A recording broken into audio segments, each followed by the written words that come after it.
बिस्मिल्लाहिर्रहमानिर्रहीम, अस्सलाम वालेकुम। आप देख रहे हैं स्पोर्ट्स फ्लिक्स, मैं हूं हमजा शफीक। तो जनाब, England versus India test series का आगाज़ हुआ और जो पहला टेस्ट है उसका आज 5वां रोज़ है। 371 रन का टारगेट दिया गया इंडिया की जानिब से, जिसके ताकुब में इस वक्त 117 पर कोई खिलाड़ी आउट नहीं है इंग्लैंड का, और लंच इस वक्त चल रहा है।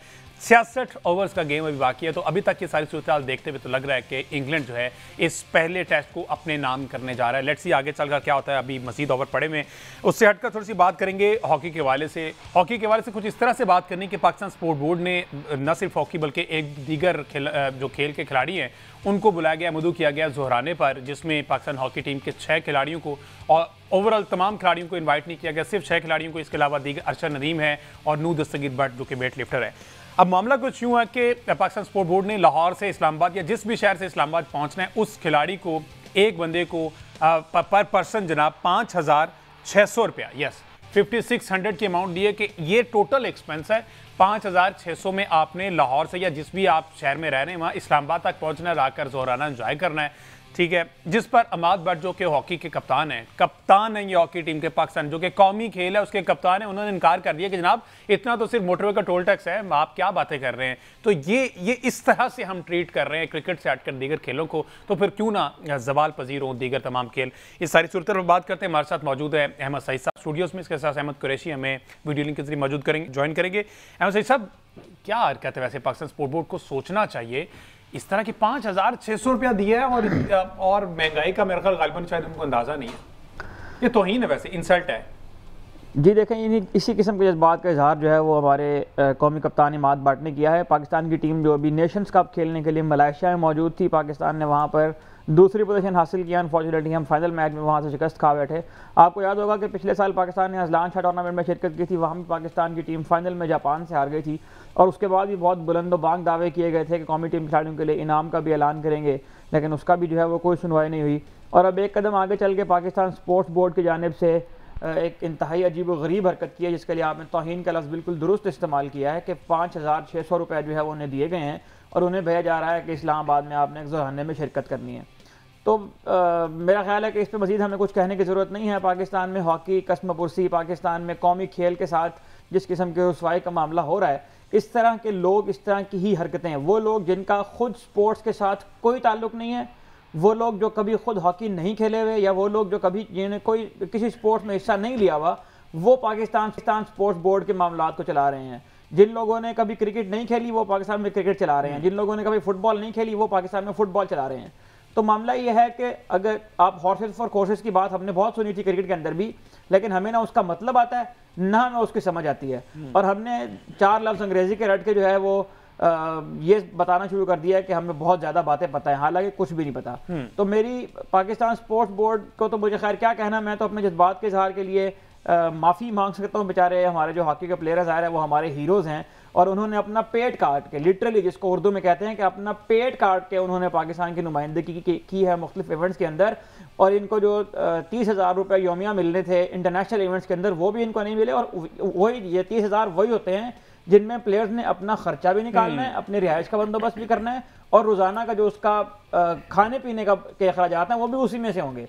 तो अब आप देखेंगे जिन प्लेयर्स को वहां पर खाने पीने के पैसे भी नहीं दिए जा रहे थे, वो जब पाकिस्तान आए, पाकिस्तान की जर्सी में उन्हें दूसरी पोजीशन हासिल की, वो अनफॉर्चुनेटली नहीं जीत पाए उस फाइनल मैच को। वो जब पाकिस्तान आए तो उनके साथ तौहीन ये की गई है कि उन्हें एक बहुत ही कम अमाउंट जो है वो दी गई है, और इसकी तौजीह पाकिस्तान स्पोर्ट्स बोर्ड की जानिब से अभी चंद लम्हे कबल जो है वो आई है, और उन्होंने ये कहा है कि एक गलत फहमी पैदा हो गई थी प्लेयर्स के दरमियान और स्पोर्ट्स बोर्ड के दरमियान, जिसको हमने दूर कर दिया, और प्लेयर्स को हमने ये बताया कि अभी हमने आपके लिए किसी किस्म के इनाम का ऐलान नहीं किया है, ये जस्ट एक पॉकेट मनी है जो हमने आपको इस्लामाबाद लाहौर अपने शहरों से इस्लामाबाद आने के लिए दी है।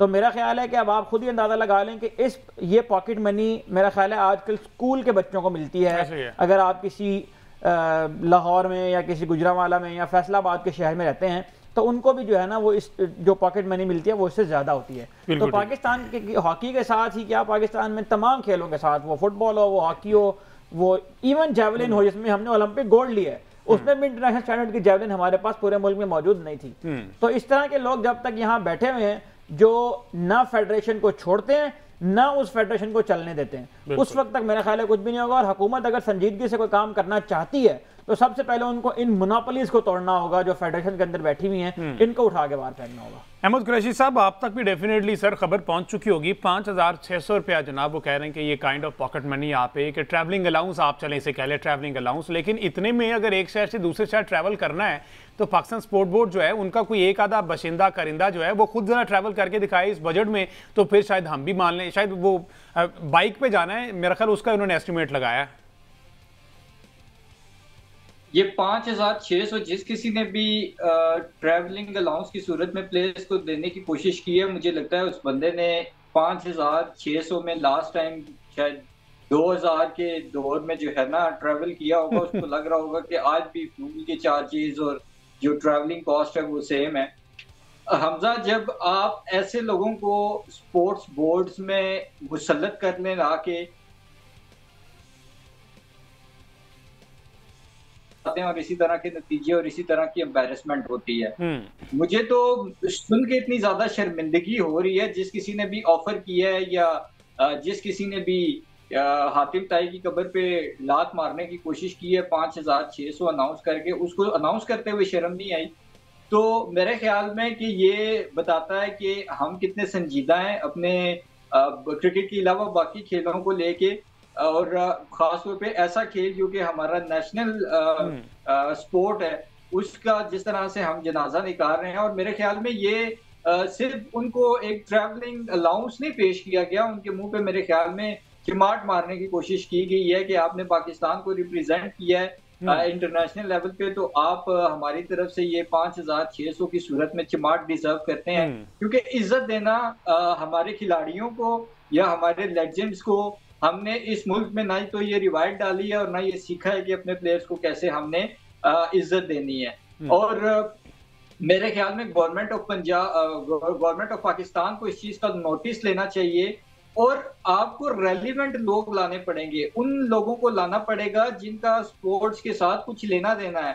अनफॉर्चुनेटली आप रिटायर्ड लोगों को ला के भर्ती करते हैं और उनको जो है वो माले मुफ्त दिले में रहम वाला हिसाब होता है कि वो उन्होंने अपनी लूट मार मचाई होती है, इसी के कमरों से तो कभी बाहर निकले नहीं है, टूल टैक्स कभी उन्होंने अपने पल्ले से दिया नहीं है, ट्रैवलिंग कॉस्ट उन्होंने कभी अपने पल्ले से बर्दाश्त की नहीं है, तो उनको फिर क्या पता कि ट्रैवलिंग कॉस्ट क्या है। और इस वक्त पाकिस्तान में महंगाई और जो एक्सपेंसेस हैं उनकी जो रेट्स हैं वो कहाँ पे पहुंच गए हैं। तो मेरे ख्याल में ये सिर्फ शेमफुल भी है और ना सिर्फ उन प्लेयर्स के लिए बल्कि ओवरऑल हमारे बाकी खेलों के लिए भी, और ओवरऑल जो स्पोर्ट्स बोर्ड है उसकी तरफ से मेरे ख्याल में ये एक एम्बैरेसमेंट वाली ऑफर की। अच्छा, इसमें एक अपडेट अब ये आ रही है कि जो ताज़ा तरीन सूरत हाल ये है कि जो वेट लिफ्टर हैं नू दस्तगीर भट्ट, उन्होंने इस एम्बैरेसिंग किस्म के ज़राने में शिरकत से ही माजरत कर ली है और उन्होंने कहा है कि मेरी कुछ निजी मसरूफियात हैं जिनकी वजह से जो है मैं यहाँ नहीं शरीक हो सकता। अच्छा, एक शो करने के लिए ना नून दस्तगीर भट्ट साहब के घर हम गए तो वहाँ पर मैंने जब उनसे पूछा कि आपका डेली एक्सपेंस कितना है खाने का, माशाल्लाह से वेट लिफ्टिंग कोई आसान शोबा नहीं है, अपने आप को मेंटेन रखना, तो उन्होंने कहा कि एक टाइम की मील जो है मेरी वो 3500 से 4000 रुपये एक टाइम का मील लगता है, क्योंकि मीट खाना है, बीफ खाना है और ये सारे प्रोडक्ट्स यूज़ करने हैं। 3500 एक तो 3 दफ़ा अगर खाएं तो अहमद सही साहब ये 12,000 तो रोज़ का उनका इस तरह से बन जाता है। तो पता नहीं क्या सोचकर ये पाकिस्तान स्पोर्ट्स बोर्ड ने ये फैसला बात किया ना कि ये जो 90s के हिसाब से रेट लगा रहे हैं और उस तरह के ज़माने के, जो प्रॉब्लम ये है कि उसी ज़माने के लोग ही अब तक क्योंकि बैठे हुए इन चीज़ों के ऊपर, तो जब तक ये लोग नहीं उतरेंगे तो इन्हें उस वक्त तक ये भी समझ नहीं आएगी कि हॉकी के अंदर तब्दीलियां अब हो चुकी हैं, उनसे किस तरह नबर्द आजमा होना है, उनको किस तरह टैकल करना है। तो ये तो वही पुराने जमाने के लोग। अच्छा, उससे हटके ना थोड़ी सी डिसरिस्पेक्टफुल बात ये भी है अहमद सैयद साहब, सिर्फ 6 खिलाड़ियों को इनवाइट किया गया है, क्या 6 परफॉर्म कर रहे थे? देखिए, इसमें तो शायद ये सेंस बनती है कि वो पाकिस्तान हॉकी फेडरेशन का इवेंट नहीं है, अच्छा, वो पाकिस्तान स्पोर्ट्स बोर्ड का इवेंट है जिसमें उन्होंने मुख्तलिफ खेलों के लोगों को बुलाया है। बट मेरी बात सुनिए ना, देखिए रिप्रेजेंट तो पाकिस्तान को कर रहे हैं ना, वो अपने आप को नहीं। बिल्कुल दुरुस्त है कि 11 प्लेयरों को बुलाना चाहिए था, और जब टीम स्पोर्ट में आप बुला रहे हैं तो पूरी टीम को बुलाना चाहिए ताकि ये तखसीस भी ना हो कि ये 6 ज्यादा अहम है और ये 5 जो है वो कम अहम है। हिस्सा सबने लिया है, कहीं ना कहीं परफॉर्मेंस कारकर्दगी तो सबकी ही आई है, तो होना तो बिल्कुल ये चाहिए था। लेकिन इसकी तौजीह जो पेश की जा सकती है स्पोर्ट्स बोर्ड की तरफ से वो ये हो सकती है कि क्योंकि हमने मल्टीपल स्पोर्ट्स के लोग बुलाए हैं इसीलिए हमने जो है वो कम लोगों को बुलाया है। तो ये तमाम बद इंतजामिया जो है ना, वो मेरा ख्याल है कि खराब जो नीयतें हैं लोगों की उस चीज़ का मजहर है। इसकी वजह से हमारी हॉकी भी ख़राब है, हमारे स्क्वाश भी ख़राब है, हमारे स्नूकर भी ख़राब है, हमारी फुटबॉल भी ख़राब है। और बाद में ये लोग जो है वो मिसालें इस तरह की देते हैं कि जी हमारे पास पैसे नहीं है, हमारे पास इंफ्रास्ट्रक्चर नहीं है, हमारे पास टैलेंट नहीं है। तो भाई पैसे, मतलब मैं अब किस तरह से आपको बयान करूं कि पाकिस्तान हॉकी फेडरेशन के पास भी फंड्स की कमी नहीं है। पाकिस्तान हॉकी फेडरेशन के वो ओहदेदारान जो अभी FIH के इस टूर्नामेंट में शिरकत करने के लिए मलेशिया गए हुए थे, वो खुद $500 पर डे ले रहे थे फेडरेशन से। तो वो $500 पर डे कौन दे रहा था? और ये वो लोग हैं जो खुद $500 पर डे ले रहे हैं, लेकिन खिलाड़ियों को उनका जो 30,000 डेली का अलाउंस मिलना है वो नहीं दे रहे हैं। तो पाकिस्तान हॉकी फेडरेशन है, पाकिस्तान फुटबॉल फेडरेशन है, पाकिस्तान स्पोर्ट्स बोर्ड है, हर जगह एक ही मसला है, और वो मसला ये है कि आपने करप्ट लोगों को बिठाया हुआ है, और उन करप्ट लोगों को अनफॉर्चुनेटली बैकिंग हासिल है उन सियासी लोगों की जिनकी इनके अंदर अब हॉकी में दो मुतवाजी फेडरेशन काम कर रही हैं, और दोनों फेडरेशन ही जो है वो एक टाइम पे किसी ना किसी पार्टी के साथ जो है वो अलाइन करती हैं। तो इसके ऊपर आप अगर चाहें कभी तो हम अलग से बात कर लेंगे। ये एक तवील टॉपिक है जिसके ऊपर बहुत सारी चीज़ें यहाँ पर बयान की जा सकती हैं। कुछ पर्दा नशीनों के इसके अंदर नाम आएंगे, कुछ राजों से हम जो है पर्दा उठाएंगे। लेकिन फिलहाल मैं कहना ये चाह रहा हूं कि ये जो आपने तौहीन की है 5,600 रुपए देके खिलाड़ियों की, मैं चाहता ही हूं कि खिलाड़ी जो है जो हमारे कौमी हीरोज हैं वो इन्हीं 5,600 रुपए को पकड़ें और फेडरेशन वालों के मुंह के ऊपर दें। बिल्कुल ऐसे। कुरैशी साहब, आपने भी, मैंने देखा बहुत से इवेंट जो है वो होस्ट भी करते हैं, ऑर्गेनाइज भी करते हैं स्पोर्ट्स ही को लेकर। आखिर कितना को खर्चा आ जाता होगा? पाकिस्तान स्पोर्ट बोर्ड के बाद डेफिनेटली करोड़ों रुपए के फंड्स तो मौजूद हैं बैकअप के तौर पर, तो इतना ज्यादा एक्सपेंस आ जाता है कि 11 खिलाड़ी अफोर्ड नहीं कर पा रहा था पाकिस्तान ये स्पोर्ट्स बोर्ड। हमजा, अभी अंडर 15 एक चैंपियनशिप ARL में हो रही है, उसमें मेरी टीम उस चैंपियनशिप को पार्टिसिपेट कर रही है। अंडर 15 के बच्चे हैं। आप बिलीव करें कि जो ट्रैवलिंग कॉस्ट है अगर मैं वो मिलाऊं तो मेरे ख्याल में अगर जो इन्होंने 5,600 ऑफर किए हैं उसमें शायद 5 या 6 बच्चे भी ना जा सके ग्राउंड तक, होटल से ग्राउंड तक। तो ये जिस तरीके से मजाक किया गया है वो तो शेमफुल है ही। और देखें, ये जितने भी स्पोर्ट्स फेडरेशंस हैं या स्पोर्ट्स बोर्ड्स हैं, इनको हमारे टैक्स से पैसा दिया जाता है। ये कोई अपने घर से नहीं लेके आते, ना किसी के वालिद साहब की जागीर है, ठीक है। इनका हिसाब किताब होना चाहिए कि ये अपने जेबों में, तो जिस तरह अभी अहमद सईद साहब ने बताया कि $500 पर डे आप डालें, लेकिन जिनकी खून सीने की मेहनत है उनको आप अगर 30,000 रुपए भी नहीं दे सकते और उनको आप लारे लपड़ों पे लगाते हैं तो आपको शर्म आनी चाहिए। और देखें, फंड्स होते हैं बोर्ड्स के पास, अगर फंड्स ना हो तो फिर तो मेरे ख्याल में बिल्कुल ही जो है ना वो जैम हो जाए हर एक्टिविटी स्पोर्ट्स से रिलेटेड। कुछ ना कुछ चीजें चल रही होती है, लेकिन अब यहाँ पे प्रॉब्लम ये है ना कि आपने जब अपनी जेबें भरनी है, आप अगर खिलाड़ियों को देना शुरू कर देंगे तो कहीं ना कहीं आपको ये लगेगा कि शायद हमारी जेबों पे असर पड़ेगा। तो वो अपनी जेबों पे असर नहीं डालना चाह रहे, वो खिलाड़ियों की जो उनकी जो हक हलाल की कमाई है उस पर कॉम्प्रोमाइज कर रहे हैं, और ये काफी ज्यादा शेमफुल है। आई थिंक कि जो एक्सपेंसेस हैं वो उनको स्पोर्ट्स बोर्ड का कोई भी बंदा जो है जिसने ये ऑफर किया वो खुद ट्रैवल करके देख ले, उसको आइडिया हो जाएगा कि कितना एक्सपेंस आता है और कितना नहीं। बिल्कुल ठीक है। और फिर हमने कंपेयर करना है जी अपने हमसाया ममालिक को कि वो किस तरह से तरक्की कर रहे हैं, उनके तमाम के तमाम खेल किस तरह से तरक्की कर रहे हैं। तो यही वो वजूहात हैं जिसकी वजह से पाकिस्तान के खेल जो हैं मासवाए क्रिकेट बाकी तमाम खेल जवाल पजीर हैं। तो थोड़ी सी स्पोर्ट की ज़रूरत है। ये जो जितने भी ऑर्गेनाइजेशन के ऑनर्स हैं और ये इन पर जो विराजमान है वो जनाब इस पैसे पर सांप बनकर बैठे, ये पैसा बांटें। ये पैसा उन प्लेयर्स का है जो अपना खून पसीना एक कर रहे हैं और ये उनकी नीड है, उनकी ज़रूरत है और उनका हक है। तो जब तक उनका हक उन तक नहीं पहुंचेगा उस तरह की एग्जीक्यूशन वो भी नहीं दे पाएंगे। और अगर आप उन्हें रिस्पेक्ट देंगे तो वो ही पाकिस्तान को रिप्रेजेंट करेंगे और पूरी दुनिया में पाकिस्तान का परचम जैसा बुलंद होगा। मुझे एक ब्रेक लेना, ब्रेक के बाद वापस बात करते हैं क्रिकेट के हवाले से, इंग्लैंड इंडिया टेस्ट मैच के हवाले से बात करते हैं। Stay with us.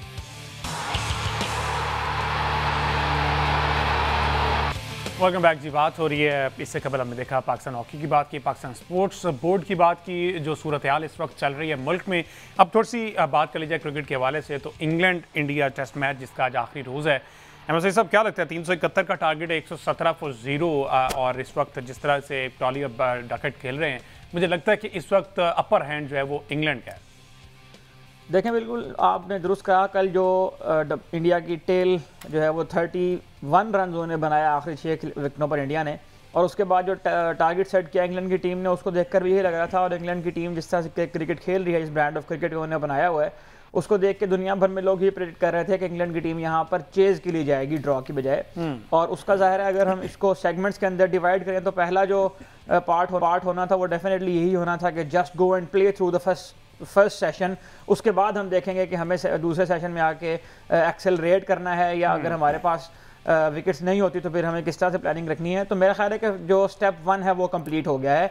117 रन की पार्टनरशिप अब तक हो चुकी है बेन डकेट और जैक क्रॉली की, और ये हेडिंगली लीड्स में हाईएस्ट ओपनिंग पार्टनरशिप है चौथी इनिंग्स की।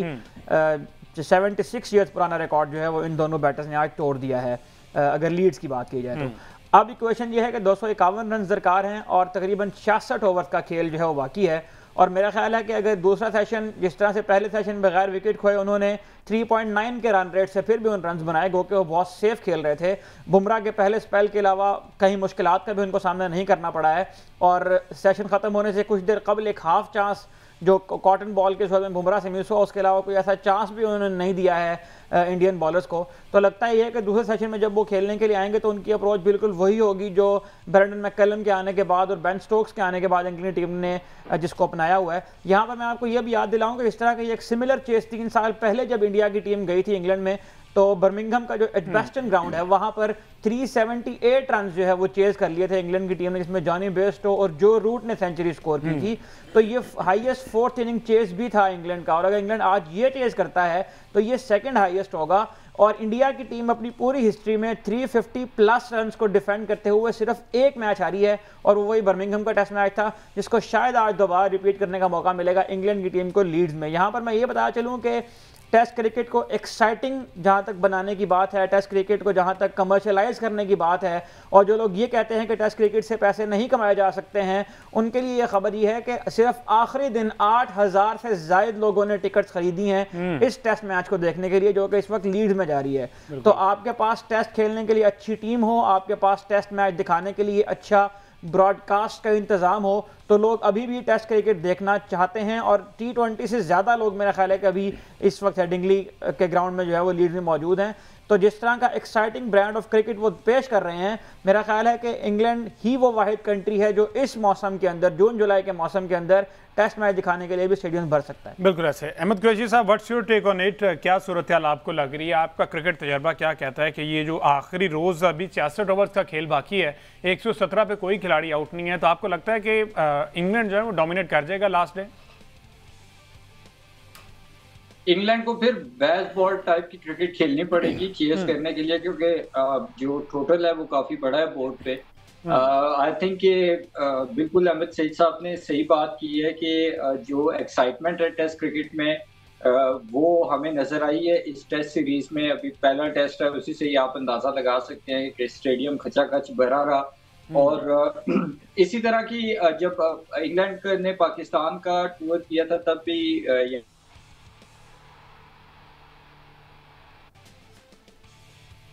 अच्छा देखिए लाइन में कोई इशू है, इसमें सिर्फ वो जो एक्साइटमेंट वाला पहलू है वो सिर्फ इस चीज में नहीं है कि आए और मारधार करें और बेसबॉल।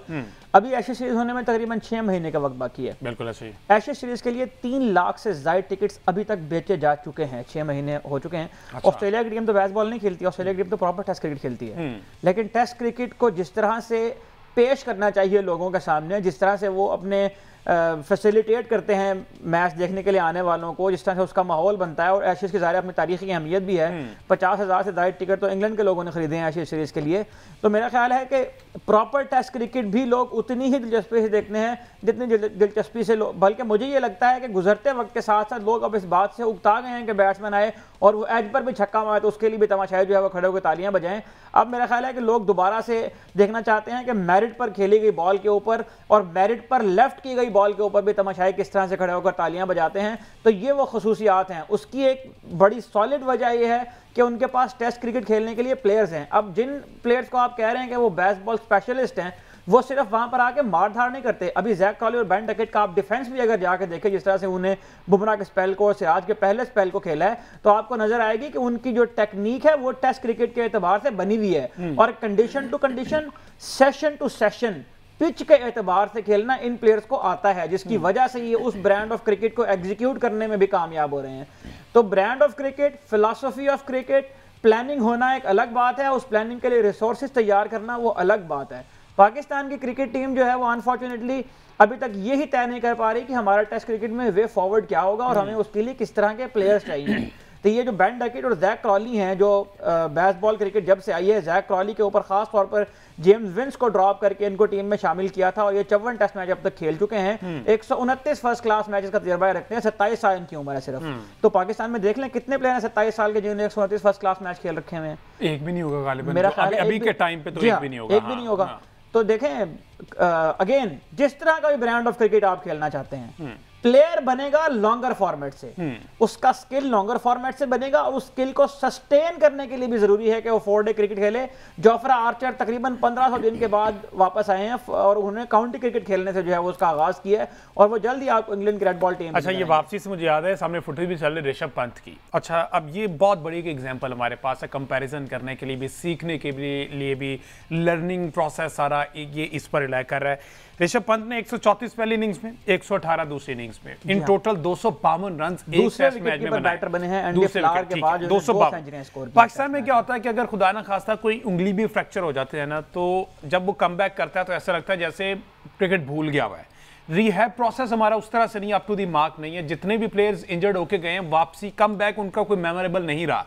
जो भी आया वो डिक्लाइन की तरफ गया और वापस उस पीक पे नहीं आया। ऋषभ पंत डेथ बेड से वापस है, एक बड़ा स्वेर किस्म का उनका एक्सीडेंट हुआ और उसके बाद कम बैक करना, और ऐसा कम बैक करना ना सिर्फ इस मैच में, इससे पहले भी ऋषभ पंत ने अपने आप को साबित किया है। आईपीएल में भी हमने देखा, कोई भी फॉर्मेट हो, चाहे वो T20 है, ODI है और इवन टेस्ट में भी उन्होंने क्रिकेट सीखी हुई है।